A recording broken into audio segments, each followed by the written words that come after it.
ஆங்கிலத்தில் ஸ்டீல் அப்படின்னு சொல்கிறாங்க இல்லைங்களா? தமிழில் அதுக்கு உருக்கு, எஃகு, உருக்கு இரும்பு, உருக்கு கம்பி அப்படின்னு சொல்கிறோம். இந்த உருக்குன்ற சொல்லை மாற்றி எப்படி ஆங்கிலமாக மாற்றிருக்காங்க பாருங்கள். ஸ்டீல் அப்படின்னு ஊரு இக்கு உருக்கு, ஊரு இக்கு உருக்கு. ரகர லகர திரிபு, நிற்க நில், ஆர் வந்து எல்லாம் மாறிடும். உகர எகர திரிபு, புடி பிடி, அந்த அடிப்படையில் இந்த ஊ வந்து ஈயா மாறிடும். அதே போல் இது சகர டகர திரிபு, அதாவது விடயம் விஷயம் நிமிஷம் நிமிடம், இதில் எப்படி மாறுது இல்லைங்களா? அது போல் மாறி இருக்கு.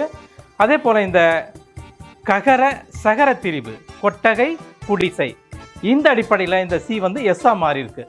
இப்போ முதல்ல ஒரு எழுத்து கடைசியில் ஒரு எழுத்தை விட்டுட்டு முதல் குறை கடைக்குறை விட்டுட்டு இப்படி படிக்கணும். வளமிருந்த இடமா STEEL ஸ்டீல்.